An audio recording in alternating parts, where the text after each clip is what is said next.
안녕하세요. 아르테 안 소장입니다. 이번 영상은 건축물의 외장 재료입니다. 건축물의 외장 재료는 워낙 종류도 많고 다양하고 깊이 들어가면 너무 종류가 세분화되어 있고요. 그 부르는 명칭도 너무 다릅니다. 그래서 건축을 준비하시거나 아니면 소규모 개발 사업을 준비하시거나 아니면 설계하는 입장에서 보더라도 굉장히 고민이 많이 되는 부분인데요. 이번 영상에서는 복잡하고 깊이 들어가는 게 아니고 간단하게 크게 나눈 재료의 특징, 장단점을 살펴보고요. 요즘 많이 쓰이는 재료를 위주로 설명을 드리려고 해요. 그럼 바로 갈게요.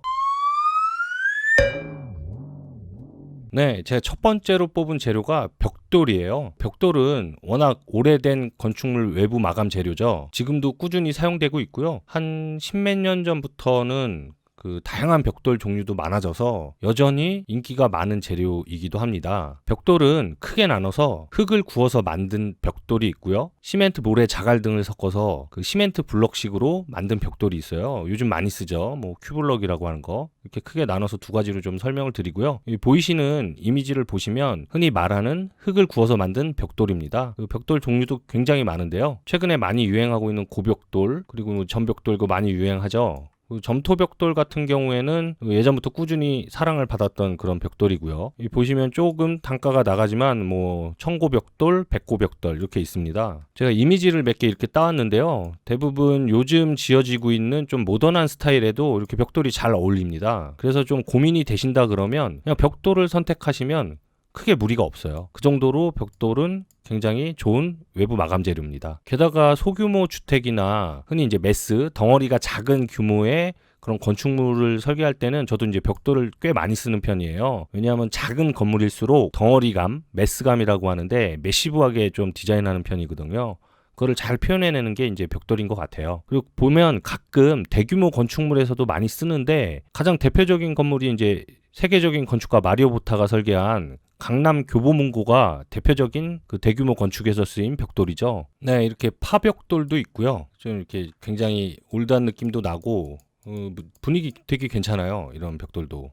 인테리어 마감으로도 많이 쓰죠. 그리고 이제 현무암 벽돌도 있는데 저는 이제 개인적으로 현무암 벽돌은 그렇게 좋아하진 않아요. 그래도 굉장히 무겁고 좋은 느낌을 주죠. 현무암 벽돌도. 예전에는 벽돌 자체가 벽의 구조체로서 사용이 됐는데 요즘에는 거의 치장 위주로 사용을 합니다. 구조는 이제 콘크리트 벽을 치고 그 바깥에 치장으로 벽돌을 사용하는 경우가 많아요. 그래서 얇게 썰어서 타일식으로 벽돌을 붙이는 시공도 많이 하고 있고요.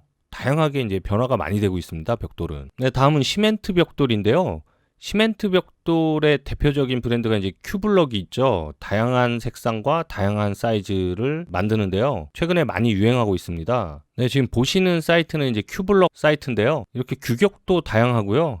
특히 이제 가로로 와이드하게 시공을 많이 하죠. 그리고 표면의 텍스처도 이렇게 표현해 줄 수가 있어요. 그래서 이런 모던한 건물에 굉장히 많이 씁니다. 네, 다음은 외단열 미장 재료입니다. 흔히 드라이비트, 스타코 플럭스 이렇게 부르기도 하는데요. 구조체인 외벽 바깥에 바로 단열재를 붙이고요. 화스너나 고정하는 핀으로 고정을 하고 메쉬를 붙여서 거기 미장을 하고 그 위에 스타코를 뿌리면 스타코 마감이 되는 거고요. 스톤 코트를 뿌리면은 미장 스톤 코트가 되는 겁니다. 특징이라면 지금 보시는 것처럼 다양한 질감 표현, 다양한 색상을 표현할 수 있고요. 시공 이미지를 보시면 굉장히 깔끔한 건축물에서 많이 씁니다. 우리나라에서는 싼 외장 마감으로 통하고 있는데요. 제대로 이제 시공을 하려면 꽤 많이 비용이 듭니다. 이것도. 일단 외단열이라 단열 성능이 매우 우수하고요. 대신 이제 화재에 취약하다는 단점이 있는데요. 그거는 단열재의 종류에 따라서 다릅니다. 흔히 우리가 알고 있는 단열재, 스티로폼이라고 하죠. 네, 보고 계신 이게 이제 스티로폴인데요. 비드법 보온판입니다. 단열 성능도 매우 우수하고요. 가볍고 시공도 편하고요. 근데 최대의 단점이 화재에 굉장히 취약합니다. 네, 그래서 스티로폴 비드법 보온판의 단점을 보완한 게 흑연을 섞어서 이렇게 만든 게 있습니다. 이것도 똑같이 비드법 보온판인데요. 준불연 성능을 통과한 제품이 꽤 많이 있어요. 그래서 나중에 건축을 하실 때 외단열 미장을 하겠다라고 하시면 이 준불연제 성능을 통과한 비드법 보온판, 흔히 네오폴이라고도 하는데요. 그걸 사용하시기를 추천드리겠습니다. 네, 다음 재료는 석재 판넬입니다. 가장 많이 보신 건축 재료 중에 하나일 겁니다. 그 중에서도 여기 보이시는 이제 대리석, 가장 고급 재료에 속하죠. 널리 알려져 있고요. 보시는 이미지처럼 그냥 딱 봐도 고급집니다. 예. 단점이라면 비싼 게 단점이죠. 그 외에는 뭐 크게 단점을 찾아보기 힘듭니다. 이미지도 굉장히 좋고요. 그다음에 다양한 이런 천연 문양이 나오기 때문에 굉장히 고급스럽고 좋습니다. 내 외장으로 많이 쓰죠. 그 다음에 이제 최근 유행을 좀 탔던 라임스톤이란 게 있어요. 그 라임스톤이 뭐냐 하면 그 석회암의 종류인데요. 굉장히 무릅니다. 이 재료 자체가 굉장히 물어서 잘 부서져요. 바람, 풍화에도 좀 약하고요. 내구성이 굉장히 안 좋죠. 예, 그 단점을 보완해서 흔히 이제 2차 가공을 해서 단단하게 압축을 시킵니다. 뭐 천연 라임스톤은 아니게 되죠. 그렇게 되면 인조 라임스톤이 되는데 그 재료가 이제 한때 유행을 많이 했었는데 최근에는 그렇게 많이 쓰이지는 않는 것 같아요. 모르겠어요. 저는 이제 최근에는 많이 못 봐서 그런데 이 재료도 상당히 고급지고요. 괜찮습니다. 이렇게 현무암도 많이 쓰죠. 구멍 숭숭숭 뚫린 흔히 제주석이라고 얘기를 하기도 하는데요. 현무암 패널도 꽤 많이 씁니다. 일단은 색상이 굉장히 무겁고 구멍이 뚫려 있어서 굉장히 색다른 텍스처를 연출하죠. 근데 조금 저는 이제 개인적으로는 조금 기피하는 게 비가 오면 좀 빗물 투수가 너무 잘 됩니다. 이 돌은. 그래서 이 재료를 외장으로 쓰시려면 그 구조체 그쪽에 이제 방수 부분에 대해서 꽤 신경을 써야 돼서 저는 사실 개인적으로 많이 쓰고 있지는 않아요. 근데 사실 이렇게 이제 현무암을 쓴 건축물을 보시면 상당히 괜찮아요. 무겁고 가벼워 보이지 않고요. 괜찮습니다. 네, 다음은 가장 흔하게 볼 수 있는 화강석입니다. 우리나라에서 워낙 많이 나오는 돌이기 때문에 이 재료가 가장 흔하게 보이고 가장 합리적인 가격을 형성하고 있죠. 화강석 종류는 뭐 가평석, 포천석, 문경석, 거창석, 뭐 고흥석 등등등 여러 개가 있는데 대부분 그 돌이 나는 지역의 지역명을 따서 좀 붙이긴 해요. 그 화강석이 나오는 지역에 따라서 보시는 바와 같이 이렇게 색깔들이나 아니면 점이 이제 박혀 있는 이제 밀도라든가 이런 것들이 결정이 됩니다. 그래서 저 같은 경우에는 이제 가평석이나 포천석을 조금 밝은 톤에서 많이 쓰고요. 뭐 고흥석 정도를 조금 무겁거나 좀 다른 느낌의 색을 쓸 때 좀 많이 이제 선택을 하는 편이에요. 가장 일반적이고 뭐 단단하고요. 뭐 화재에도 강하고 그 건축물 외장뿐만이 아니고 바닥 재료, 뭐 내부 마감 여러 군데에서 쓰이죠. 무난한 건물 그리고 무난한 느낌이 들게 하겠다 하시는 분들도 많이 쓰고 지금 여기 보시는 것처럼 메스감을 강조한 데서도 쓰고요.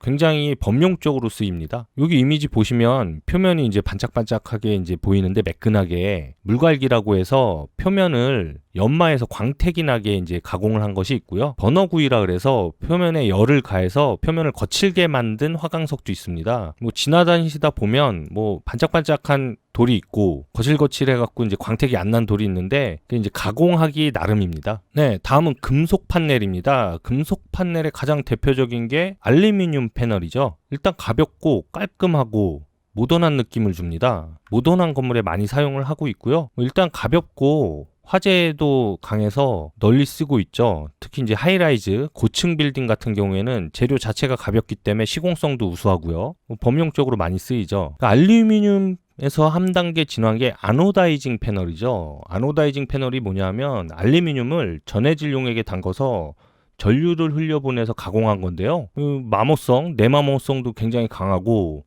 부식도 안 됩니다. 그리고 절연성도 있고 특히 오염이 잘 안 돼요. 방호성이라고 하는데 비만 오면 뭐 깨끗해지는 그런 장점도 있죠. 다양한 색상도 구현할 수 있고요. 굉장히 이제 이것도 고급 재료에 속하고요. 단가도 꽤 나갑니다. 그 다음에 많이 유행했던 징크가 있습니다. 징크는 뭐냐면 아연이에요. 유럽 쪽에서 이제 지붕 재료로 많이 쓰였던 건데 이제 우리나라에 들어와서 그 외장 재료, 특히 이제 지붕에도 많이 쓰이긴 한데요. 근데 최근에는 그냥 강판으로 만든 가짜 징크가 많이 있으니까 그거 꼭 한번 살펴보셔야 돼요. 그 다음에 대표적인 칼라 강판 패널이 있죠. 뭐 철로 만든 건데 강판 위에 이제 도색을 해서 만든 패널입니다. 잘 알고 계시는 뭐 샌드위치 패널도 뭐 강판, 칼라 강판의 일종이라고 보셔도 돼요. 뭐 저렴하고 가공도 쉽고요. 대신 내구성이 좀 떨어지고요. 그 도색이 벗겨지면 녹이 날 우려가 굉장히 높아요. 실제로 시공을 할 때 표면에 스크래치나 아니면은 접었을 때의 그런 부분들을 세심하게 시공을 해야지만 그 나중에 이제 녹발생이라든가 이런 부분들에 대해서 조금 그 안전할 수 있죠. 저는 이제 개인적으로는 많이 쓰진 않아요. 왜냐하면 아무리 잘 시공을 해도 시간이 지나면 녹이 발생하더라고요. 네, 다음 압축 패널입니다. 뭐 이것도 한때 엄청 유행을 했죠. 특히 뭐 병원이나 뭐 학교 이런 건물에서 많이 사용을 했었는데 이 압축 패널이 뭐냐면 펄프를 고강도로 압축을 해서 만든 거예요. 그러니까 재료 자체는 사실은 펄프가 이제 나무 아니겠습니까? 목재라고 보셔도 되는 거죠. 원재료는. 그 위에 이렇게 다양한 무늬를 코팅한 거예요. 그래서 실제로 이제 이게 목재가 아니고 목재 문양을 코팅을 한 겁니다. 내구성이 매우 우수하고요. 뭐 차음성, 그러니까 소리를 막는 거죠. 그리고 단열성도 있습니다. 그리고 내화성도 우수하죠. 2차 가공을 통해서 내화성도 우수하게 만들었어요. 뭐 흔히 엔티 패널, 고강도 압축 패널 이렇게 얘기하기도 합니다. 보시는 것처럼 다양한 그 표면 질감을 가져갈 수 있고요. 패턴도 가져갈 수 있고요. 색상도 가져갈 수 있습니다. 저도 꽤 좋아하는 재료 중에 하나입니다. 되게 고급스럽고 그리고 좀 뭔가 좀 유니크한 느낌도 많이 들어요. 왠지 자연 친화적일 것 같기도 하고요. 그 압축 패널 중에 이제 목재 패널이 있는데요. 뭐 한때 유행을 좀 했었는데 최근에는 이제 많이 안 쓰고요. 그 내장재로 좀 많이 씁니다. 원래는 이제 내장재 위주로 쓰게끔 돼 있었는데 이런 이제 천연 재료의 느낌이 워낙 좋다 보니까 외장재에서 많이 썼었어요. 근데 이제 너무 이제 이 하자가 많이 발생하니까 그런 부분들 때문에 최근에는 외장재로는 좀 많이 안 쓰고 있죠. 네, 다음은 세라믹 패널인데요. 세라믹 패널이 뭐냐면 점토를 고온에서 고압으로 압축해서 만든 겁니다. 제조 과정을 보면 이제 타일이랑 유사하죠. 요즘 뭐 폴리싱 타일이나 포세린 타일 뭐 이런 것들이랑 유사한데 타일과는 다르게 패널로 만들어서 외장재로 쓰이는 겁니다. 일단은 세라믹 재료이기 때문에 스크래치가 안 가요. 굉장히 단단하죠.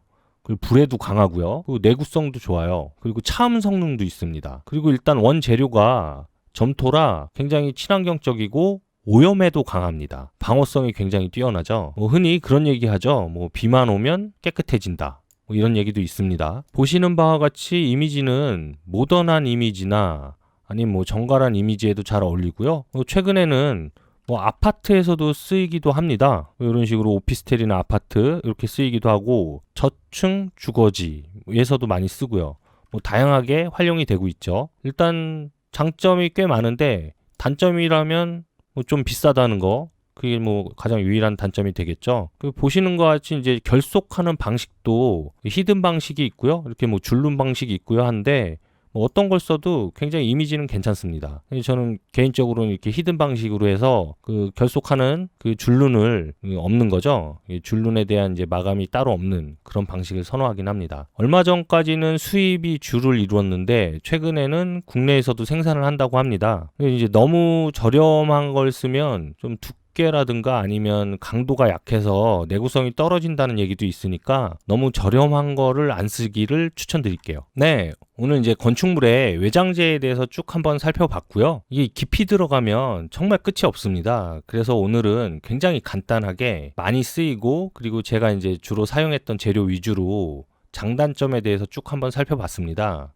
결론은 그거예요. 싸면 싼 이유가 있고 단점이 많죠. 싸면. 그리고 비싸면 비싼 이유가 있습니다. 장점이 더 많습니다. 비싼 건. 그래서 그런 것들을 좀 파악하시고 나중에 건축을 하시게 되면 흔히 눈탱이라고 하죠. 싼 재료를 쓰고 비싼 재료인 것 마냥 비용을 받는 그런 경우는 이제 안 당하실 것 같아요. 제가 오늘 이제 소개한 재료 말고도 굉장히 다양한 재료들이 많고요. 좋은 재료들도 많이 있습니다. 나중에 기회가 되면 하나하나 이제 소개시켜 드릴 거고요. 네, 그래서 제가 마지막으로 이렇게 표로 정리를 해봤습니다. 이 표가 뭐냐면 위에 있는 이쪽 여기 보이시는 이게 성능 지표라는 거예요. 성능 지표가 뭐냐면 여기 이제 5단계부터 제가 이제 16단계 이렇게 나눠놨는데 16단계로 갈수록 더 성능이 더 좋은 거죠. 뭐 기능이나 내구성, 방호성, 뭐 디자인, 친환경 등등 해서 제 나름대로 이제 매겨본 겁니다. 그리고 왼쪽은 보시면 가격이에요. 비용. 이제 위로 올라갈수록 이제 비용이 비싼 거가 되겠죠. 그리고 밑으로 내려갔을 때 비용이 저렴한 겁니다. 그래서 제가 이렇게 재료별로 이제 나눠서 넣어놨어요. 여기 이제 B 해서 이제 B1부터 B4까지 여기 보면 이제 B1,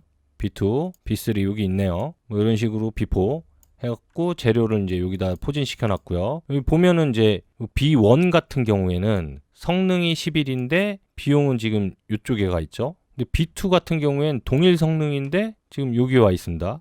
그럼 이제 가성비가 B2가 더 좋은 게 되겠죠. 뭐 이런 식으로 이제 보시면 되는 표예요. 그리고 이제 여기 보면 P1부터 P3까지 있는데요. 이 화강석, 뭐 현무암, 대리석, 라임스톤 이렇게 쭉 돼 있죠. P3 한번 살펴볼까요? P3 여기 있네요. 성능은 13.